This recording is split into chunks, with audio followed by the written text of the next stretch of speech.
എല്ലാവർക്കും കർത്താവായ യേശു ക്രിസ്തുവിന്റെ നാമത്തിൽ സ്നേഹവന്ദനം. ജീവനും ജീവിതവും പഠന പരമ്പരയുടെ പുതിയ അധ്യായത്തിലേക്ക് എല്ലാവരെയും ഏറെ സ്നേഹത്തോടെ സ്വാഗതം ചെയ്യുന്നു. അനുദിനം മാറിക്കൊണ്ടിരിക്കുന്ന ഒരു ലോകത്തിലാണ് നമ്മൾ ജീവിക്കുന്നത്. എന്നാൽ ഈ കാലഘട്ടത്തിൽ ആ മാറ്റത്തിന് വേഗത വല്ലാതെ വർദ്ധിച്ചിട്ടുണ്ട് എന്ന് നമുക്കറിയാം.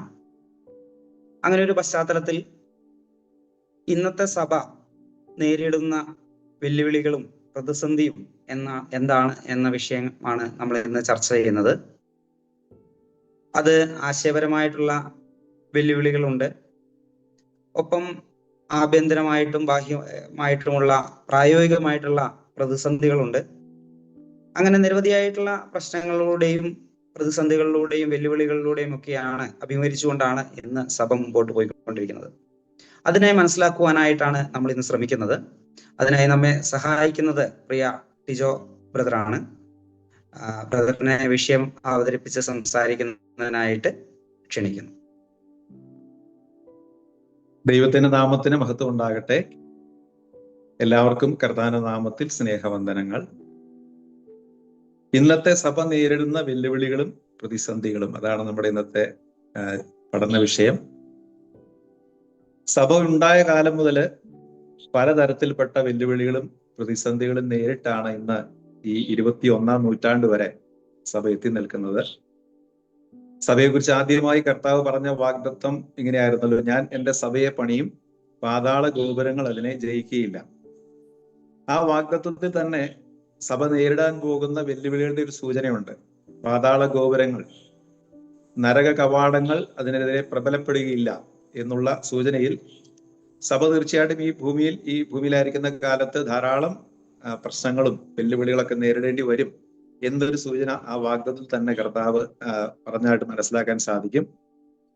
സഭയുടെ ചരിത്രം പരിശോധിച്ചാൽ ആദ്യ നൂറ്റാണ്ടുകൾ മുതൽ പലതരത്തിൽപ്പെട്ട പ്രതിസന്ധികളും വെല്ലുവിളികളും നേരിട്ടാണ് സഭ വളർന്നിട്ടുള്ളത്. ആദ്യ നൂറ്റാണ്ടുകളിൽ തന്നെ വലിയ പീഡനം നേരിട്ടു. അങ്ങനെ പീഡനം നടക്കുന്ന കാലത്ത് തന്നെ ഉപദേശപരമായി ദുരുപദേശങ്ങളുടെ വലിയ കടന്നാക്രമണം ഉണ്ടായി. നോസ്റ്റിസിസം, മൊണാർക്കിനിസം, ഏരിയനിസം തുടങ്ങി വളരെ കാതലായിരിക്കുന്ന ദുരുപദേശങ്ങൾ സഭയെ കടന്നാക്രമിച്ചു. അതുപോലെ നേതൃത്വ സംബന്ധമായിരിക്കുന്ന പ്രതിസന്ധികൾ ഉണ്ടായി. ചരിത്രപരമായിരിക്കുന്ന ചില സാഹചര്യങ്ങളുണ്ട്. ചില സ്ഥലങ്ങളിലെ ബിഷപ്പുമാർ അല്ലെങ്കിൽ മൂപ്പന്മാർ കൂടുതൽ അധികാരമുള്ളവരായി തീർന്നു. അങ്ങനെ സഭയുടെ ഭരണ രീതിയിൽ തന്നെ ചില വ്യത്യാസങ്ങൾ ആദ്യ നൂറ്റാണ്ടിൽ തന്നെ വരാനിടയായി തീർന്നു. കോൺസ്റ്റന്റൈൻ ചക്രവർത്തി ക്രിസ്തുമതം സ്വീകരിച്ചതോടുകൂടെ സഭയുടെ ശുദ്ധി നഷ്ടപ്പെട്ടു. പിന്നീട് അങ്ങ് നോക്കിയാൽ ഏകദേശം 1000 വർഷത്തോളം ഇരുണ്ട യുഗം എന്നറിയപ്പെടുന്ന നിലയിൽ സാധാരണ മനുഷ്യർക്ക് ദൈവവചനത്തിലെ സത്യങ്ങൾ കേൾക്കാനോ മനസ്സിലാക്കാനോ വായിക്കാനോ കഴിയാതെ വണ്ണം സഭയെ അങ്ങനെ അന്ധകാരത്തിൽ സൂക്ഷിച്ച ഒരു കാലഘട്ടം ഉണ്ടായി. പിന്നീട് അതിനെതിരെയുള്ള നവീകരണം വന്നു. നവീകരണത്തിനെതിരെ പ്രതിനവീകരണം വന്നു. അങ്ങനെ സഭയുടെ എല്ലാ കാലഘട്ടങ്ങളിലും വിവിധ തരത്തിൽപ്പെട്ട പ്രതിസന്ധികളും അതുപോലെ വെല്ലുവിളികളും നേരിട്ടാണ് നമ്മളൊക്കെ ആയിരിക്കുന്ന ഈ കാലഘട്ടത്തിലേക്ക് സഭ എത്തിച്ചേർന്നിട്ടുള്ളത്. അതുകൊണ്ട് തന്നെ തീർച്ചയായിട്ടും നമ്മൾ ജീവിക്കുന്ന ഈ കാലത്തും പലതരത്തിൽപ്പെട്ട പ്രതിസന്ധികളും വെല്ലുവിളികളും പ്രതീക്ഷിക്കുക തന്നെ വേണം. പ്രതിസന്ധികളില്ലാത്തൊരു കാലം സഭയ്ക്ക് ഇതുവരെ ഉണ്ടായിട്ടില്ല. ഇനി മുന്നോട്ട് പോകുമ്പോഴും തീർച്ചയായിട്ടും ഉണ്ടാവുകയില്ല എന്ന് തന്നെ നമുക്ക് പറയാൻ സാധിക്കും. ഇന്നത്തെ കാലത്ത് സഭ നേരിടുന്ന വെല്ലുവിളികൾ മുമ്പ് നേരിട്ടതിന് സമാനമായവയുണ്ട്, പുതിയതുണ്ട്. കാലഘട്ടം മാറിയതനുസരിച്ച് കാലികമായിരിക്കുന്ന വ്യത്യാസങ്ങൾ നേരിടുന്ന വെല്ലുവിളികൾക്കും വന്നിട്ടുണ്ട്. എല്ലാ കാലത്തും സഭ നേരിട്ട വെല്ലുവിളികൾ ആയിട്ടുള്ള ഒരു കാര്യമാണ് ആശയപരമായിരിക്കുന്ന വെല്ലുവിളി. ആദ്യ നൂറ്റാണ്ടിൽ തന്നെ ആ നിലയിലുള്ള വെല്ലുവിളികൾ സഭ നേരിട്ടിട്ടുണ്ട്. നമ്മൾ പറഞ്ഞ ചില ദുരുപദേശങ്ങളൊക്കെ ചില ഗ്രീക്ക് തത്വചിന്തയുടെ അടിസ്ഥാനത്തിൽ ഉണ്ടായിട്ട വെല്ലുവിളികൾ, നോസിസം ഒക്കെ അങ്ങനെയുള്ളതാണ്. അപ്പൊ അങ്ങനെ ആശയപരമായി അല്ലെങ്കിൽ പുറമെ നിന്ന് ആശയപരമായിട്ടുള്ള വെല്ലുവിളികൾ നേരിട്ട ഒരു കാലഘട്ടം സഭയ്ക്ക് മുമ്പുണ്ടായിരുന്നു. ഈ കാലഘട്ടത്തിലും തീർച്ചയായിട്ടും അങ്ങനെയുള്ള ആശയപരമായിരിക്കുന്ന വെല്ലുവിളികൾ സഭ നേരിടുന്നുണ്ട്. നമ്മള് ഓരോ കാലഘട്ടത്തിലും മനുഷ്യനെ, പ്രത്യേകിച്ച് ഭാവികളായ മനുഷ്യരെ ആകർഷിക്കുന്ന മനുഷ്യ കേന്ദ്രീകൃതമായിരിക്കുന്ന തത്വശാസ്ത്രങ്ങൾ ഉണ്ടായിട്ടുണ്ട്. ഹ്യൂമനിസ്റ്റിക് ഫിലോസഫീസ് ഉണ്ടായിട്ടുണ്ട്. വാസ്തവത്തിൽ ദൈവം മനുഷ്യനെ സൃഷ്ടിച്ചത് ദൈവത്തിന്റെ മഹത്വത്തിനായിട്ടാണ്. ദൈവ കേന്ദ്രീകൃതമായി ജീവിക്കാനാണ്, അല്ലെങ്കിൽ ദൈവത്തെ മഹത്വപ്പെടുത്താൻ വേണ്ടിയാണ് ദൈവം മനുഷ്യനെ സൃഷ്ടിച്ചത്. എന്നാൽ മനുഷ്യന്റെ ചിന്താഗതിയിൽ മനുഷ്യ കേന്ദ്രീകൃതമായി ചിന്തിക്കുന്ന ആശയങ്ങൾക്ക് കൂടുതൽ ഇഷ്ടവും, അല്ലെങ്കിൽ അതിനോട് കൂടുതൽ ഇഷ്ടവും താല്പര്യം ഉണ്ടായി ധാരാളം ഹ്യൂമനിസ്റ്റിക് ആയിരിക്കുന്ന, ഹ്യൂമൻ സെൻട്രിക് ആയിരിക്കുന്ന, മനുഷ്യർക്ക് പ്രാധാന്യം നൽകുന്ന ധാരാളം തത്വശാസ്ത്രങ്ങൾ ലോകത്തിൽ ഉണ്ടായിട്ടുണ്ട്.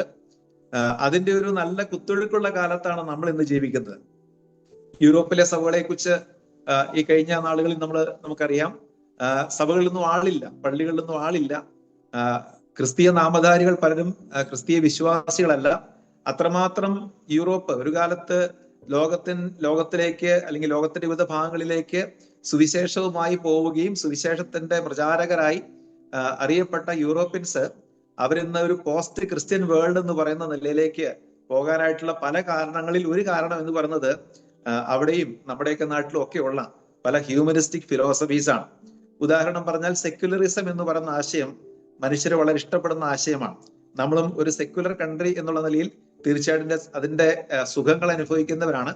എന്നാൽ സെക്യുലറിസം വാസ്തവത്തിൽ ദൈവ കേന്ദ്രീകൃതമായിരിക്കുന്ന വ്യവസ്ഥയ്ക്ക് എതിരാണ് എന്നുള്ള കാര്യം ശരിയായി നാം മനസ്സിലാക്കിയില്ലെങ്കിൽ, ഈ മതനിരപേക്ഷത എന്ന് പറയുന്ന ഈ ആശയം അതൊരു ഹ്യൂമനിസ്റ്റിക് ഫിലോസഫി ആണെന്ന് മനസ്സിലാക്കിയില്ലെങ്കിൽ അത് ഇന്നല്ലെങ്കിൽ നാളെ നമ്മുടെ സഭകളെയും അത് ജീർണിപ്പിക്കാനും നമ്മുടെ സഭകളിൽ നിന്നും ആ ഒരു കാരണം കൊണ്ട് തന്നെ ആളുകൾ കൊഴിഞ്ഞു പോകാനിടയായി തീരും.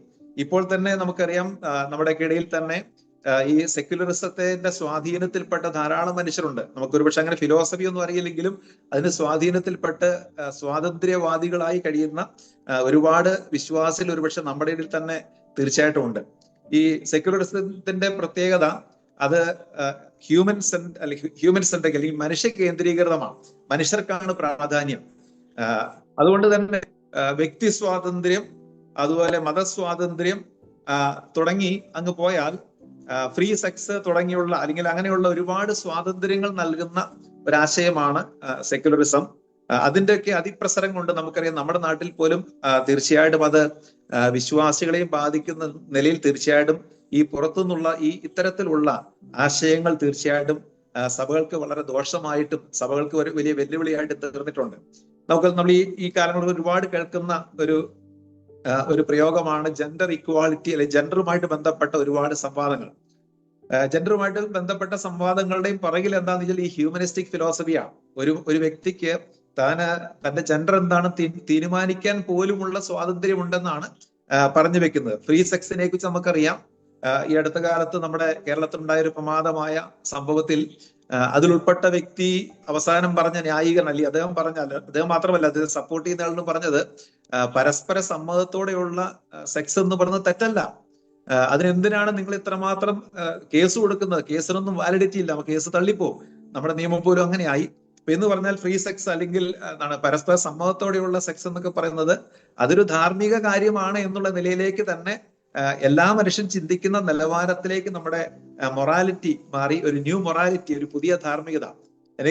ഒരു ചർച്ച അങ്ങനെ വാച്ച് ചെയ്തപ്പോൾ മനസ്സിലായത്, അതായത് ഇങ്ങനെയുള്ള ഈ ന്യൂ മൊറാലിറ്റിക്ക് എതിരെ പറയുന്ന നമ്മളെ പോലുള്ള ആളുകളാണ് വാസ്തവത്തിൽ ഇമ്മോറൽ ആയിരിക്കുന്ന ആളുകൾ. ലോകം ഇന്ന് പരക്കെ അംഗീകരിച്ചിരിക്കുന്ന ഈ പുതിയ ധാർമ്മികതയ്ക്ക് എതിരെ സംസാരിച്ചാൽ നമ്മൾ ഇമ്മോറലായി മാറും. അത്രത്തോളം തലതിരിഞ്ഞ കാലത്താണ് നമ്മൾ ജീവിക്കുന്നത്. നമുക്കറിയാമല്ലോ, നമ്മുടെ നാട്ടിൽ പോലും ഇന്ന് ഹോമോസെക്ഷുവാലിറ്റിക്കെതിരെ പരസ്യമായിട്ടൊക്കെ സംസാരിച്ചൊരു പക്ഷേ ഒരു ആക്രമണത്തിന് വിധേയനാകാൻ സാധ്യതയുള്ള നിലയിലേക്ക് നമ്മുടെ സമൂഹം മാറിയിട്ടുണ്ട്. അത്രമാത്രം സെക്യുലർ ആണ്. സെക്യുലർ എന്നുള്ളത് ഇങ്ങനെ ഇട്ടാൽ മതി. അത്രത്തോളം മാറിയ ഒരു സമൂഹത്തിലാണ് നമ്മൾ തീർച്ചയായിട്ടും ജീവിക്കുന്നത്. അതുപോലെ ഹോമോസെക്ഷുവാലിറ്റി എന്ന് പറയുന്നത് വാസ്തവത്തിൽ ഇന്ന് അംഗീകരിക്കപ്പെട്ടൊരു കാര്യമാണ്. അത് ഒരു പാപമായിട്ടൊന്നും പറയാൻ പാടില്ല. അത് ഒരു സെക്ഷൽ ഓറിയന്റേഷൻ അല്ലെങ്കിൽ സെക്ഷൽ പ്രിഫറൻസ് ആണെന്ന് പറഞ്ഞ് അംഗീകരിക്കുന്ന, അക്കോമഡേറ്റ് ചെയ്യുന്ന ഒരു സൊസൈറ്റിയിലാണ് നമ്മൾ ജീവിക്കുന്നത്. നമ്മുടെ ഇടയിൽ പോലും നമ്മുടെ ചെറുപ്പക്കാർ പോലും ഒരുപക്ഷെ പലരും ഈ കാര്യങ്ങളൊക്കെ മനസ്സുകൊണ്ട് അംഗീകരിക്കുന്നവരാണ് എന്നുള്ളതിൽ ഒരു യാഥാർത്ഥ്യം തന്നെയാണ്. എന്ന് പറഞ്ഞാൽ നമ്മുടെ ചിന്താഗതികളെ, നമ്മുടെ കാഴ്ചപ്പാടുകളെ ബൈബിളിന്റെ കാഴ്ചപ്പാടിൽ നിന്ന് ഒരുപാട് ദൂരേക്ക് കൊണ്ടുപോകുന്ന ഒരുപാട് പുറമെ നിന്നുള്ള കടന്നാക്രമണം, ആശയപരമായിരിക്കുന്ന ആക്രമണങ്ങൾ തീർച്ചയായിട്ടും നമ്മുടെ സഭകളെ പോലും ബാധിച്ചിട്ടുണ്ട്. യൂറോപ്യൻ സഭകളെ ബാധിച്ചതിന്റെ ഒരു പരിണത ഫലമാണ് ഇന്ന് അവിടെ കാണുന്ന വാസ്തവത്തിലെ സഭകളുടെ ശൂന്യത, സഭകളൊക്കെ ഇല്ലാതാകുന്ന, അവിടെ ആളുകളില്ലാത്തതിന്റെ ഒരു കാരണം എന്ന് പറയുന്നത് ഇത്തരമുള്ള ഫിലോസഫികളാണ്. ഇതിനോട് ചേർന്ന് പറയാവുന്ന ഇതിനോട് ചേർന്ന് വരുന്ന ധാരാളം ആശയങ്ങളുണ്ട്. കൺസ്യൂമറിസം എന്ന് പറയും. എല്ലാം വാരിക്കൂട്ടാനുള്ള, സൗകര്യങ്ങൾ വർദ്ധിപ്പിക്കാനുള്ള മനുഷ്യന്റെ ത്വര, അതിനെ പ്രോത്സാഹിപ്പിക്കുന്ന, അതിനെ ഊട്ടിയുറപ്പിക്കുന്ന, പങ്കുവെക്കലെതിരായിരിക്കുന്ന ഒരു ആശയം. ആൾക്ക് സൗകര്യങ്ങൾ വർദ്ധിപ്പിക്കുക, അല്ലെങ്കിൽ സഹജീവികൾക്കുണ്ടോ ഇല്ലയോ എന്ന് ചിന്തിക്കാൻ ആവശ്യമില്ലാതെ വണ്ണം സ്വന്തം സുഖങ്ങളും സൗകര്യങ്ങളും വർദ്ധിപ്പിക്കാനുള്ള ത്വര എന്ന് പറയുന്നത് ഇന്നത്തെ കാലത്തൊരു പ്രത്യേകതയാണ്. അത് മാത്രമല്ല, നമുക്കൊക്കെ സുവിശേഷം പോലും പറയാൻ കഴിയാതെ വണ്ണം പോസ്റ്റ് മോഡേണിസം എന്ന് പറഞ്ഞാൽ ആത്യന്തികമായി യാതൊന്നും അങ്ങനെ ആത്യന്തികത അല്ലെ, അബ്സല്യൂട്ട് ആയിട്ടൊന്നുമില്ല, ആത്യന്തികമായ ശരികളൊന്നുമില്ല. അവരവരുടെ ശരി, നമ്മുടെ ശരി വെച്ച് മറ്റൊരാളുടെ ശരിയെ നമ്മൾ ചോദ്യം ചെയ്യാൻ പാടില്ല, വിമർശിക്കാൻ പാടില്ല എന്നുള്ള നിലയിൽ ഇന്നത്തെ കാലഘട്ടം എന്ന് പറയുന്ന ആ നിലയിലേക്ക് പോസ്റ്റ് മോഡേൺ ചിന്താഗതികളിലേക്ക് മാറിപ്പോയി. കമ്മ്യൂണിസത്തെക്കുറിച്ച് നമുക്കറിയാം. കമ്മ്യൂണിസം വാസ്തവത്തിൽ ദൈവമില്ല എന്ന് പഠിപ്പിക്കുന്ന ഒരു ആശയം ലോകത്തിൽ ഇന്നും നമ്മുടെ ഈ കൊച്ചു കേരളത്തിൽ എന്തുമാത്രം മനുഷ്യരെയാണ് അത് ഇപ്പോഴും സ്വാധീനിച്ചു വെച്ചിരിക്കുന്നത്. സഭകളിൽ പോലും അതിന്റെ ഒരു സ്വാധീനം പല നിലകളിൽ തീർച്ചയായിട്ടും ഉണ്ട് എന്ന് വരാം. ഈ കാര്യങ്ങളൊന്നും, ഇങ്ങനെയുള്ള പുറമേ നിന്നുള്ള കടന്നാക്രമണങ്ങളൊന്നും പുതുതല്ല. ബൈബിൾ കാലഘട്ടം തീർച്ചയായിട്ടും ഇതിനെക്കുറിച്ച് സൂചന ഉണ്ട്.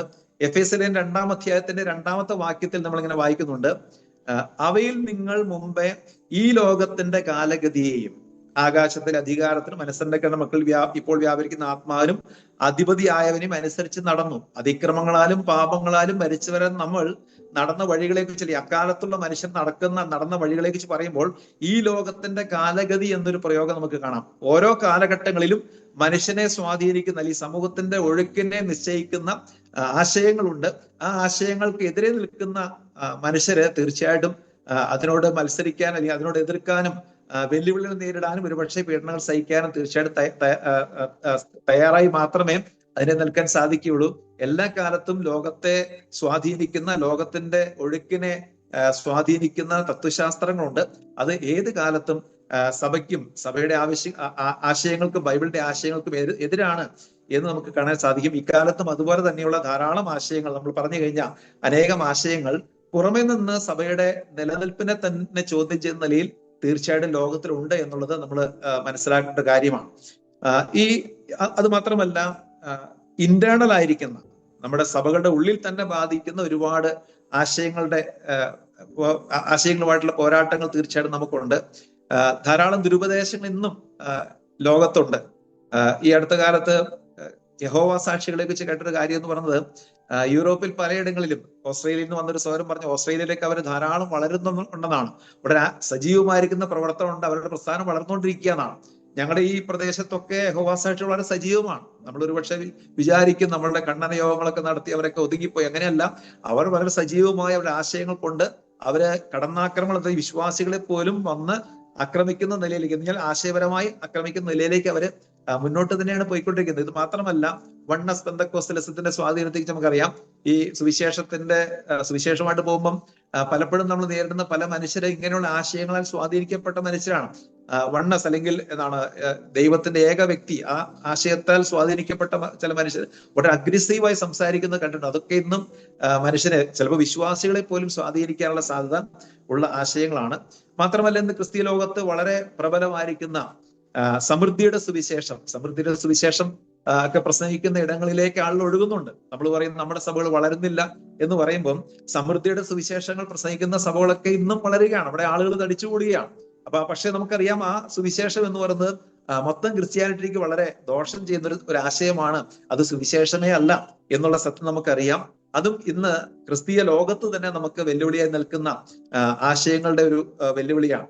അത് മാത്രമല്ല, പെന്തക്കോസ്റ്റലിസത്തെ കുറിച്ച് പറയണം. തീർച്ചയായിട്ടും അതും ഇന്നത്തെ നമുക്കറിയാം, ഇന്ന് മീഡിയയിലൂടെയും മറ്റ് രീതികളിലൊക്കെ ക്രിസ്ത്യാനിറ്റി എന്താണെന്ന് ലോകം ഒരു പക്ഷേ ചിന്തിക്കുന്നത് ഒന്നുകിൽ നോമിനൽ ക്രിസ്ത്യൻസിനെ സംബന്ധിച്ചോ അല്ലെങ്കിൽ ഈ പെന്തക്കോസ്ത് ആശയങ്ങളാണ്. അന്യഭാഷയും അവരുടെ അട്ടഹാസങ്ങളും വീഴ്ത്തലും ദൂത് പറച്ചിലും ഒക്കെ ആയിരിക്കുന്ന ഈ സംഭവമാണ് ക്രിസ്ത്യാനിറ്റി. അതൊന്നും ഇല്ലെങ്കിൽ അതെന്തോ വരണ്ടൊരു പരിപാടിയാണ്. നമ്മുടെയൊക്കെ സഭകളെ കുറിച്ചൊക്കെ ആൾ വിചാരിക്കുന്നത് ഇവിടെ അങ്ങനെ പ്രത്യേകിച്ച് ഒരു ഇളക്കപ്പെരുപ്പോ ഒന്നും ഇല്ല, അതുകൊണ്ടൊരു ഉണങ്ങിയ പരിപാടി എന്നൊക്കെ ചിന്തിക്കാനുള്ള സാധ്യത. എന്തുകൊണ്ടെന്ന് ചോദിച്ചാൽ ഈ ആശയങ്ങളാണ്, അല്ലെങ്കിൽ പെന്തക്കോസ്റ്റലിസം എന്ന് പറഞ്ഞ അനുഭവത്തിന്റെ ആശയങ്ങളാണ് യഥാർത്ഥ ക്രിസ്തീയത എന്നൊക്കെയുള്ള തെറ്റിദ്ധാരണകൾ പൊതുവിൽ ക്രിസ്തീയ ലോകത്ത് പ്രചരിച്ച നിമിത്തം സത്യം വാസ്തവത്തിൽ വളരെ തടയപ്പെടുകയും മാത്രമല്ല, സത്യം സ്വീകരിക്കാനായിട്ട് ഒരുപക്ഷെ സുവിശേഷവുമായിട്ട് കടന്നു ചെല്ലുമ്പോൾ സുവിശേഷത്തിന് മുന്നോട്ട് പോകാൻ കഴിയാതെ വണ്ണം ഇത്തരം ആശയങ്ങൾ തടസ്സമായിട്ട് നിൽക്കുന്നത് നമുക്ക് തീർച്ചയായിട്ടും കാണാൻ സാധിക്കും. ഈ മേൽപ്പറഞ്ഞതെല്ലാം സത്യസഭ നേരിടുന്ന, അല്ലെങ്കിൽ ദൈവവചനം വിശ്വസിക്കുകയും ദൈവവചനപ്രകാരം മുന്നോട്ട് പോകണം എന്ന് ചിന്തിക്കുന്ന മനുഷ്യർ അല്ലെങ്കിൽ വിശ്വാസികൾ, സഭകൾ നേരിടുന്ന പ്രശ്നങ്ങളാണ്. അല്ലാത്തവർക്കത് അവരുടെ ആശയങ്ങളാണല്ലോ. എന്താണ് വാസ്തവത്തിൽ ഇങ്ങനെയുള്ള ഈ പ്രശ്നങ്ങൾക്ക് പരിഹാരം എന്ന് ചോദിച്ചാൽ, ശരിയായി ശക്തമായി ദൈവവചനത്തിലെ സത്യങ്ങൾ പ്രസംഗിക്കുക എന്നുള്ളത് മാത്രമാണ് ഈ വെല്ലുവിളികളെ നേരിടാൻ നമുക്കുള്ള ആയുധം അല്ലെങ്കിൽ മാർഗം എന്ന് പറയുന്നത്. ഇക്കാലത്തിനോട് ചേർത്ത് പറയേണ്ട കാര്യമാണ്, വിശ്വാസികൾ, സത്യവിശ്വാസികളിടയിലും ബിബ്ലിക്കൽ ഇല്ലിറ്ററസി എന്ന് പറയുന്നത് നമ്മൾ ഇനിയും വളരെ ഗൗരവത്തോടെ കാണേണ്ട ഒരു കാര്യമാണ്. ഒരുപക്ഷെ നേതൃനിരയിലുള്ള ചില സഹോദരന്മാർക്ക് ഉപദേശപരമായിരിക്കുന്ന കൃത്യതയും വ്യക്തതയും ഒക്കെ ഉണ്ടാകാം, അല്ലെങ്കിൽ ആദ്യകാല വിശ്വാസം ഉണ്ടാകാം. എന്നാൽ നമ്മുടെ സഭകളിലെ ബഹുഭൂരിപക്ഷം വരുന്ന സഹോദരി സഹോദരന്മാർക്കും നമ്മൾ വിശ്വസിക്കുന്ന സത്യങ്ങളെ സംബന്ധിച്ച് വ്യക്തതയും അല്ലെങ്കിൽ അതിനെതിരെയുള്ള ആശയങ്ങളെ തിരിച്ചറിയാനുള്ള ശേഷിയില്ല എന്നുള്ളത് തീർച്ചയായിട്ടും മനസ്സിലാക്കേണ്ടത് ആവശ്യമാണ്. എന്ന് പറഞ്ഞാൽ ബിബ്ലിക്കൽ ഇല്ലിറ്ററസി എന്ന് പറയുന്നത് ഇന്നും നമ്മൾ ഹാൻഡിൽ ചെയ്യേണ്ട ഒരു പ്രധാനപ്പെട്ട വിഷയമാണ്. ഇല്ലെങ്കിൽ ഏതെങ്കിലും ഒരു സന്ദർഭത്തിൽ ഇപ്രകാരമുള്ള ആശയങ്ങളുടെ വെല്ലുവിളികളാൽ ഒരുപക്ഷെ നമ്മുടെ ഇടയിലെ ആളുകളും കൊഴിഞ്ഞു പോയേക്കാം, പരാജയപ്പെട്ടേക്കാം, തെറ്റിപ്പോയേക്കാം, അല്ലെങ്കിൽ വിശ്വാസം തന്നെ ഉപേക്ഷിച്ച് പോയേക്കാം, പിന്മാറിപ്പോയേക്കാം. അതൊക്കെ സംഭവിക്കാനുള്ള സാധ്യതയുണ്ട്. ഇതിനെതിരെയുള്ള പോരാട്ടം എന്ന് പറയുന്നത് വളരെ വളരെ വെല്ലുവിളികൾ നിറഞ്ഞത് തന്നെയാണ്. നമുക്കറിയാം, അടുത്ത ദിവസങ്ങളിൽ കൊല്ലപ്പെട്ട ചാർലി കിർക്ക് എന്ന് പറയുന്ന ആ ചെറുപ്പക്കാരൻ, അദ്ദേഹത്തിന്റെ സഭാ സമുദായം എന്തുവാന്ന് എനിക്ക് അറിഞ്ഞുകൂടെ. എന്തായാലും അദ്ദേഹം മുന്നോട്ട് വെച്ച ആശയങ്ങൾ ഇന്നത്തെ കാലഘട്ടത്തിലെ ചെറുപ്പക്കാരുടെ മനസ്സിലുള്ള ആശയങ്ങൾക്ക് നേരെ ഘടകവിരുദ്ധമാകയാലാണ്, അതിന്റെ പേരിലാണ് അദ്ദേഹം കൊല്ലപ്പെടാൻ ഇടയായി തീർന്നുള്ള കാര്യം എത്രത്തോളം ശക്തമാണ് വെല്ലുവിളി എന്നുള്ളത് നമ്മൾ ഓർമ്മിപ്പിക്കുന്ന ഒരു കാര്യമാണ്. അതുകൊണ്ട് പ്രിയമുള്ളവരെ, സഭ എല്ലാ കാലത്തും നേരിട്ട ഒരു വെല്ലുവിളിയുടെ ഒരു മേഖലയാണ് ആശയപരമായ. അത് പുറമേ നിന്നുള്ള ആശയങ്ങൾ മാത്രമല്ല, അകത്ത് തന്നെ രൂപപ്പെട്ട ദുരുപദേശങ്ങളും തെറ്റായിരിക്കുന്ന ചായ്വുകളും ഉപദേശപരമായ വ്യതിചലനങ്ങളൊക്കെ സഭകളുടെ വളർച്ചയെ, സഭകളുടെ നിലനിൽപ്പിനെ തന്നെ അപകടപ്പെടുത്തിയിട്ടുണ്ട് എന്നുള്ളത് തീർച്ചയായിട്ടും നമ്മൾ മനസ്സിലാക്കിയിരിക്കണം. രണ്ടാമത്തെ മറ്റൊരു മേഖല സഭ നേരിട്ടിട്ടുള്ളതും ഇപ്പോഴും നമ്മൾ നേരിടുന്ന മറ്റൊരു വെല്ലുവിളി എന്ന് പറയുന്ന പീഡനങ്ങളാണ്. നമുക്കറിയാം, ഇന്ത്യയിലെ സാഹചര്യം അറിയാം. കേരളത്തിലുള്ള നമുക്ക് അത്രയും പ്രശ്നങ്ങളില്ലെങ്കിലും നമ്മുടെ സഹോദരങ്ങൾ തന്നെ ഉത്തരേന്ത്യയിലൊക്കെ അനുഭവിക്കുന്ന പ്രയാസങ്ങളേക്ക് നമ്മൾ കേൾക്കുകയും പ്രാർത്ഥിക്കുകയും ഒക്കെ ചെയ്യുന്ന ആളുകളാണല്ലോ. അത് നമുക്കറിയാം, സഭ ഉണ്ടായ കാലം മുതൽ ലോകത്തിലെ ഏതെങ്കിലുമൊക്കെ സ്ഥലങ്ങളിൽ പീഡനം നടന്നായിട്ട് നമുക്കറിയാം. പീഡനങ്ങൾ എന്ന് പറയുന്ന സഭയുടെ സന്തത സഹചാരിയുടെ എല്ലാ കാലത്തും തന്നെ ലോകത്തിലുണ്ടായിരുന്നു. പ്രത്യേകിച്ച് ഇക്കാലത്ത് മുസ്ലിം രാജ്യങ്ങളിലും ഇന്ത്യയെ പോലുള്ള ചില രാജ്യങ്ങളൊക്കെ അത് വളരെ കൂടുതലാണ്. ഇതൊന്നും ഇല്ലാത്ത ചില സ്ഥലങ്ങൾ ഇപ്പോഴും ലോകത്തിന്റെ ചില സ്ഥലങ്ങളൊക്കെ. എല്ലായിടത്തും നമ്മൾ മനസ്സിലാക്കുന്നത്, എല്ലാ വെല്ലുവിളികളും എല്ലായിടത്തുള്ള സഭകൾക്കില്ല. ലോകത്തിന്റെ വിവിധ ഭാഗങ്ങളിൽ സഭകൾ നേരിടുന്ന വെല്ലുവിളിയിൽ തന്നെ ഒരുപക്ഷെ വ്യത്യാസം കണ്ടേക്കാം. ഇന്ത്യയിലെ സഭയും നേരിടുന്ന വെല്ലുവിളിയിൽ ഒന്നാണ് പീഡനം എന്ന് പറയുന്നത്. മാത്രമല്ല, അത് ഒരു വർഗീയമായിരിക്കുന്ന, ഒരു മതപരമായിരിക്കുന്ന ഒരു എതിർപ്പ് മാത്രമല്ല.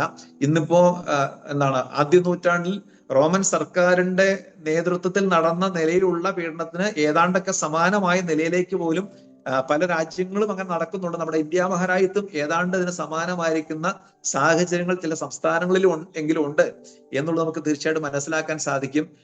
അപ്പം പുറമേ നിന്ന് നോക്കുമ്പോൾ ശരിക്കും പറഞ്ഞാൽ പീഡനം പ്രതിസന്ധി ആണെങ്കിലും നമ്മൾ സഭയർക്കും വായിക്കുമ്പോൾ നമുക്ക് കാണാൻ കഴിയുന്ന ഒരു ആശ്വാസകരമായ കാര്യം എന്ന് പറയുന്നത്, പീഡനം നേരിടുന്ന സമയത്ത് സഭ ഫേസ് ചെയ്യുന്നൊരു യാഥാർത്ഥ്യമാണ് എങ്കിലും അങ്ങനെയുള്ള കാലഘട്ടങ്ങളിലാണ് സഭ ശുദ്ധീകരിക്കപ്പെട്ടിട്ടുള്ളതും മാത്രമല്ല സഭകൾ വളർന്നിട്ടുള്ളതും വിശ്വാസികൾ ശക്തന്മാരായതും എന്നുള്ളത് നമുക്ക് തീർച്ചയായിട്ടും വലിയ ആശ്വാസം നൽകുന്ന കാര്യമാണ്. എങ്കിലും പീഡനം നേരിടുന്ന വിശ്വാസികൾ തീർച്ചയായിട്ടും അവർ നേരിടുന്ന ആ റിയാലിറ്റി എന്ന് പറയുന്നത് തീർച്ചയായിട്ടും നമുക്ക് വളരെ സങ്കടവും വേദനയും ഉണ്ടാക്കുന്ന കാര്യമാണ്. എങ്ങനെയാണ് ഇങ്ങനെയുള്ള പീഡനങ്ങൾ നടന്ന കാലത്ത് ആദിമസഭ അതിനെ നേരിട്ടത്, അല്ലെങ്കിൽ അത് എങ്ങനെയാണ് അതിജീവിച്ചത് എന്നുള്ളത് തന്നെയാണ് ഇത്തരം പീഡനങ്ങൾ, അല്ലെങ്കിൽ പറയാം രാഷ്ട്രീയമായ ഭരണപരമായിരിക്കുന്ന സ്പോൺസർഷിപ്പിൽ നടക്കുന്ന പീഡനങ്ങളുടെ കാലത്തും എങ്ങനെയാണ് നേരിടേണ്ടതെന്നുള്ള മാതൃകകൾ നമുക്ക് തീർച്ചയായിട്ടും ആദ്യ നൂറ്റാണ്ടിലെ സഭകളിൽ നിന്നും ബൈബിൾ കാലഘട്ടത്തിൽ തന്നെയുള്ള പീഡനങ്ങളുടെ സംഭവങ്ങളിൽ നിന്നൊക്കെ നമുക്ക് തീർച്ചയായിട്ടും പഠിച്ചെടുക്കാൻ സാധിക്കും. ഫിലിപ്പി ലേഖനത്തിൽ പൗലോസ് അപ്പോസ്തലൻ തന്റെ ജയിൽവാസത്തെ കുറിച്ച് പറഞ്ഞൊരു വാക്യം ഇങ്ങനെയാണല്ലോ: സഹോദരന്മാരെ, എനിക്ക് ഭവിച്ചത് സുവിശേഷത്തിന് അഭിവൃദ്ധിക്ക് കാരണമായി തീർന്നു എന്ന് നിങ്ങൾ അറിയുവാൻ ഞാൻ ഇച്ഛിക്കുന്നു. എന്റെ ബന്ധനങ്ങൾ ക്രിസ്തു നിമിത്തമാകുന്നു എന്ന് അകമ്പടി പട്ടാളത്തിലൊക്കെയും ശേഷം എല്ലാവർക്കും തെളിവായി വരികയും സഹോദരന്മാർ മിക്ക പേരും എന്റെ ബന്ധനങ്ങളാൽ കർത്താവിൽ ധൈര്യം കൊണ്ട് ദൈവത്തിന് വരും ഭയം കൂടാതെ പ്രസ്താവിപ്പാൻ അധികം തുനിയുകയും ചെയ്തിരിക്കുന്നു. പൗലോസ് അപ്പോസ്തലൻ അല്ലെ, അന്നത്തെ ക്രിസ്തീയ നേതാക്കന്മാരിൽ പ്രമുഖനായ അപ്പോസ്തലനെ പൗലോസിനെ പോലും ജയിലിൽ പിടിച്ചിടുന്ന സാഹചര്യം ഉണ്ടായപ്പോൾ സഭ തളർന്നില്ലെന്ന് മാത്രമല്ല, അതിലൂടെ ചില നന്മകൾ ഉണ്ടായി എന്ന് പറയുന്ന കാര്യങ്ങൾ പറഞ്ഞ് പുറമെയുള്ള വിശ്വാസികളെ പൗലോസ് അപ്പോസ്തലൻ ആശ്വസിപ്പിക്കുന്ന വാക്കുകളാണ്. എന്ന് പറഞ്ഞാൽ അന്നത്തെ കാലത്ത് പീഡന നിമിത്തം ചില നന്മകൾ തീർച്ചയായിട്ടും ഉണ്ടായി, സഭയ്ക്ക് വളർച്ചയും പുരോഗതി ഉണ്ടായി എന്നുള്ള ചരിത്രം പറയുന്ന ഒരു കാലഘട്ടമാണ്. രക്തസാക്ഷികളുടെ രക്തം വാസ്തവത്തിൽ സഭയുടെ വളർച്ചയ്ക്ക് കാരണമാക്കി തീർത്തു എന്നുള്ളത് സഭാചരിത്രകാരന്മാർ തന്നെ എഴുതി വെച്ചിട്ടുള്ള പ്രസ്താവനയാണ്. അതുകൊണ്ട് പ്രിയമുള്ളവരെ, നേരിടുന്ന സമയത്ത് പീഡനങ്ങൾ തീർച്ചയായിട്ടും ഒരു വലിയ വെല്ലുവിളിയാണെങ്കിലും അതിലൂടെ സംഭവിക്കാൻ പോകുന്ന കാര്യം നമുക്ക് വലിയ ആശ്വാസം നൽകുന്ന കാര്യമാണ്. ആ പീഡനത്തിലൂടെ കടന്നു പോകുന്ന കാലത്താണെങ്കിൽ അങ്ങനെ നടക്കുന്ന സ്ഥലങ്ങളിലാണ് സഭകൾ വളർന്നിട്ടുള്ളത്, വിശ്വാസികൾ ബലം പ്രാപിച്ചിട്ടുള്ളത്, സഭകൾ ശുദ്ധീകരിക്കപ്പെടുന്ന കാര്യം തീർച്ചയായിട്ടും വലിയ ആശ്വാസകരമായിരിക്കുന്ന കാര്യങ്ങൾ തന്നെയാണ്. നമുക്ക് എബ്രായ ലേഖനത്തിൽ പറയുന്ന വാക്യം കൂടെ വായിക്കാം. 10-ാം അധ്യായത്തിന്റെ 32 എന്നുള്ള വാക്യം ഇങ്ങനെയാണ്: എന്നാൽ നിങ്ങൾ പ്രകാശനം ലഭിച്ച ശേഷം നിന്ദകളാലും പീഡകളാലും കുത്തുകാഴ്ചയായി ഭവിച്ചും ആവക അനുഭവിക്കുന്നവർക്ക് കൂട്ടാളികളായി തീർന്നും ഇങ്ങനെ കഷ്ടങ്ങളാൽ വളരെ പോരാട്ടം കഴിച്ച നിങ്ങളുടെ പൂർവ്വകാലം ഓർത്തുകൊള്ളുവിൻ. തടവുകാരോട് നിങ്ങൾ സഹതാപം കാണിച്ചതല്ലാതെ സ്വർഗത്തിൽ നിലനിൽക്കുന്ന ഉത്തമ സമ്പത്ത് നിങ്ങൾക്കുണ്ട് എന്നറിഞ്ഞ് സമ്പത്തുകളുടെ അപഹാരവും സന്തോഷത്തോടെ സഹിച്ചുവല്ലോ. അതുകൊണ്ട് മഹാപ്രതിഫലമുള്ള നിങ്ങളുടെ ധൈര്യം തള്ളിക്കളയരുത്. പീഡനത്തിലൂടെ കടന്നു പോകുന്നവർക്കും പീഡനത്തിലൂടെ കടന്നു പോകുന്നവരെ കുറിച്ച് മറ്റുള്ളവരെ എങ്ങനെ പ്രതികരിക്കണം എന്നുള്ളതിനെ സംബന്ധിച്ചൊക്കെയുള്ള ചില ആശയങ്ങൾ നമുക്ക് ഈ വാക്കിൽ കാണാൻ സാധിക്കും.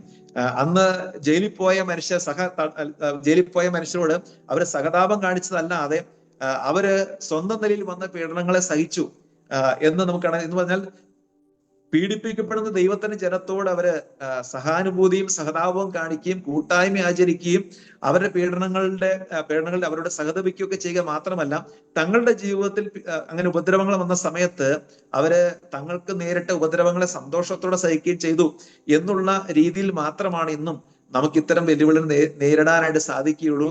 പൗലോസ് അപ്പോസ്തലൻ വേറൊരു സന്ദർഭത്തിലെ വാക്യം ഒരു പ്രസ്താവനയാണെങ്കിലും നമ്മുടെ പോരിന്റെ ആയുധങ്ങൾ ജഡീകങ്ങളല്ല, പക്ഷെ അത് കോട്ടകൾ ഇടിപ്പാൻ ശക്തിയുള്ളതാണ്. പ്രാർത്ഥന, അതുപോലെ പ്രബോധനങ്ങള്, സഹവിശ്വാസികൾക്ക് നൽകുന്ന ഈ പീഡനത്തിലൂടെ കടന്നു പോകുന്ന വിശ്വാസം നൽകുന്ന കൂട്ടായ്മ, ഇതിലൂടെയൊക്കെ വാസ്തവത്തിൽ നമുക്ക് ഇത്തരം പ്രതിസന്ധികളെയും തീർച്ചയായിട്ടും നേരിടാൻ കഴിയും എന്നുള്ളത് സഭാ ചരിത്രം നമ്മളെ ഓർമ്മിപ്പിക്കുന്ന കാര്യമാണ്. മാത്രമല്ല, പീഡനം നടന്ന കാലത്ത് തന്നെ ദൈവദാസന്മാർ ചെയ്തൊരു കാര്യമാണ് അപ്പോളജറ്റിക്സ് വർക്ക്സ് അല്ലെ. നമുക്കറിയാം, റോമൻ പീഡനം നടന്ന സമയത്ത് ധാരാളം അപ്പോളജറ്റിക്കിലായിരിക്കുന്ന വർക്കുകൾ നടന്നു. ക്രിസ്തീയ വിശ്വാസികൾ രാജ്യദ്രോഹികളല്ലെന്നും ക്രിസ്തീയ വിശ്വാസം എന്ന് പറയുന്നത് അങ്ങനെ ഒരു നിഗൂഢ മതമല്ലെന്നൊക്കെ മനസ്സിലാകുന്ന നിലയിൽ ലോകത്തിന് മനസ്സിലാകുന്ന ഭാഷയിൽ എഴുത്തുകളും ഒക്കെ നടത്തി അക്കാലത്തെ ക്രിസ്തീയ സമൂഹത്തെ സംരക്ഷിക്കാനുള്ള, പ്രത്യേകിച്ച് ഉപദ്രവങ്ങളുടെ മധ്യത്തിൽ ആശ്വാസത്തിനായിട്ടുള്ള വകയ്ക്ക് വേണ്ടി അങ്ങനെ അപ്പോളജറ്റിക്കൽ വർക്കുകൾ ചെയ്ത് കാണാം. ഇതൊക്കെയാണ് നമുക്ക് ഇക്കാലത്ത് ചെയ്യാൻ സാധിക്കുന്ന കാര്യം. അതുകൊണ്ട് പീഡനങ്ങൾ വരുന്നത് തീർച്ചയായിട്ടും വളരെ ബുദ്ധിമുട്ടാണ്. മാത്രമല്ല, പീഡനത്തിൽ അകപ്പെടാതിരിക്കാൻ പ്രാർത്ഥിക്കണമെന്ന് അപ്പോസ്തലൻ തന്നെ പ്രാർത്ഥനാ വിഷയം പറഞ്ഞ് നമുക്കറിയാം. ഇതൊക്കെ നമുക്ക് ചെയ്യാൻ സാധിക്കും. പീഡനത്തിലൂടെ കടന്നു പോകുന്നവരോട് കാണിക്കേണ്ട കൂട്ടായ്മയും അവരെ ഉത്സാഹിപ്പിക്കുകയും പ്രബോധിപ്പിക്കുകയും ആശ്വസിപ്പിക്കുകയും അവർക്ക് വേണ്ടി നിരന്തരമായി പ്രാർത്ഥിക്കുകയും ചെയ്യുന്നതാണ് വാസ്തവത്തിൽ ഈ വെല്ലുവിളി നേരിടാൻ സഭയ്ക്കുള്ള ആയുധമെന്ന് തീർച്ചയായിട്ടും പറയുന്നത്. അതുകൊണ്ട് പീഡനങ്ങൾ വരുന്ന സമയത്ത് അധൈര്യപ്പെടാതെ വാസ്തവത്തിൽ വിശ്വാസികൾ തമ്മിലുള്ള ഐക്യവും കൂട്ടായ്മയും നിലനിർത്തുകയും പീഡനത്തിലൂടെ കടന്നു പോകുന്ന മനുഷ്യരെ അവരെ സഹതാപത്തോടെ കാണുകയും അവർക്ക് വേണ്ടി പ്രാർത്ഥിക്കുകയും അവർക്ക് നൽകാൻ കഴിയുന്ന കൈത്താങ്ങൽ നൽകുകയും ചെയ്യുന്നതിലൂടെ തീർച്ചയായിട്ടും സഭയ്ക്ക് ഇത്തരം പ്രതിസന്ധികളെയും കടന്നു പോകാൻ സാധിക്കുമെന്ന് നമുക്ക് സഭാചരിത്രത്തിലെ ആദിമ ക്രൈസ്തവരുടെ പ്രതികരണങ്ങളിലൂടെയും ആ സംഭവങ്ങളുടെ റിസൾട്ടിലൂടെയും നമുക്ക് തീർച്ചയായിട്ടും മനസ്സിലാക്കാൻ സാധിക്കും.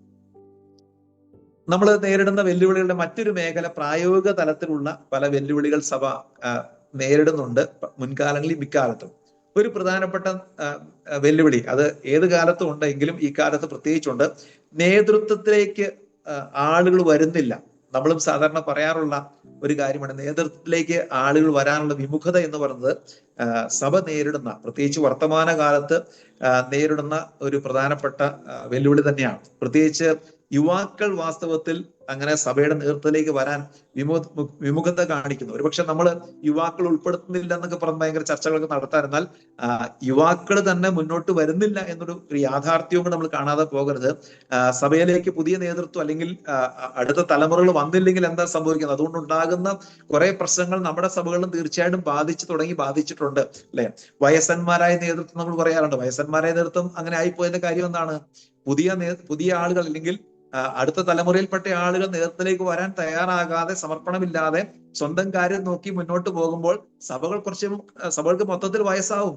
നേതൃത്വത്തിലുള്ളവർക്കും വയസ്സാവും, നിലവിലുള്ളവർക്കും വയസ്സാവും. പിന്നെ ചെറുപ്പക്കാർ പൊതുവിൽ നമ്മുടെ ഇടയിൽ നടക്കുന്നത്, പിന്നീട് പറയാം, മൈഗ്രേഷനിലൂടെ പല സ്ഥലങ്ങളിലേക്ക്, ടൗണുകളിലേക്കോ വിദേശ രാജ്യത്തേക്ക് പോകുമ്പോൾ അതുകൊണ്ട് തന്നെ പ്രായക്കൂടുതൽ തോന്നിപ്പിക്കുന്ന സഭകളായിട്ട് നമ്മുടെ സഭകൾ മാറിപ്പോകുന്ന ഒരു സാഹചര്യം നമ്മൾ നേരിടുന്ന ഒരു സത്യമാണ്. എന്താണ് പ്രതിവിധി എന്ന് പറയുന്നത്? തീർച്ചയായിട്ടും വീണ്ടും സുവിശേഷ വേലയിൽ സജീവമായി പുതിയ ആളുകളെ സഭയിലേക്ക് കൊണ്ടുവരാനുള്ള ആത്മാർത്ഥമായിരിക്കുന്ന സുവിശേഷ വേലയുള്ള അധ്വാനങ്ങൾ നടത്തുക എന്നുള്ളതാണ് ഒരു പ്രധാനപ്പെട്ട കാര്യം എന്ന് പറയുന്നത്. അത് മാത്രമല്ല, ചെറുപ്പക്കാരായ ആളുകളും സഭാ നേതൃത്വത്തിലേക്ക് മുന്നോട്ട് വരികയും അവരെ നേതൃത്വത്തിനായി പരിശീലിപ്പിക്കുകയും ചെയ്യുന്നതിലൂടെ നമുക്ക് ആ പ്രശ്നത്തെ പരിഹരിക്കാൻ സാധിക്കും. ഈ അടുത്ത ദിവസങ്ങളിൽ നമുക്ക് പരിചയമുള്ള ഇന്ത്യാനയിലെ ബദനി ഫെലോഷിപ്പിലെ 2 മൂപ്പന്മാരെ കുറിച്ച് നമുക്കറിയാം. അദ്ദേഹം അതിൽ ഒരാള് ബെൻ സ്ക്രിപ്ചർസ് പറഞ്ഞു, നമുക്കെല്ലാം പരിചയമുള്ള ഒരാളാണ്. അദ്ദേഹത്തിന് ഏകദേശം 80 വയസ്സ്, കൃത്യവയസ്സ് എനിക്കറിയില്ല, ഏകദേശം 80 വയസ്സുണ്ട്. അദ്ദേഹത്തിന്റെ സഹമൂപ്പനായിരിക്കുന്ന ഒരാള് ഈയിടെ പരിചയപ്പെട്ടു. അദ്ദേഹത്തിന്റെ പേര് എൻഗാസി എന്നാണ്. എൻഗാസിയുടെ വയസ്സ് 32 ആണ്. അപ്പൊ 80 വയസ്സുകാരനും 32കാരനും ചേർന്നൊരു സഭയെ നയിച്ചാൽ അവിടെ നമ്മൾ ഈ പറയുന്ന പ്രശ്നങ്ങൾ പകുതി പരിഹരിക്കപ്പെടും. കാരണം എന്താണ്?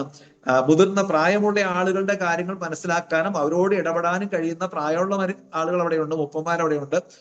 യങ്സ്റ്റേഴ്സ് ആയിരിക്കുന്ന ആളുകളെ ഹാൻഡിൽ ചെയ്യാൻ, ഓരോ പ്രശ്നങ്ങൾ മനസ്സിലാക്കാനും അവരെ നയിക്കാനും പ്രാപ്തിയുള്ള യുവാക്കളായിരിക്കുന്ന ആളുകളും സഭയുടെ നേതൃനിരയിൽ ഉണ്ടെങ്കിൽ സഭകൾക്ക് വയസ്സാകുന്ന ഈ പ്രശ്നത്തിന്റെ പരിഹാരമാകും.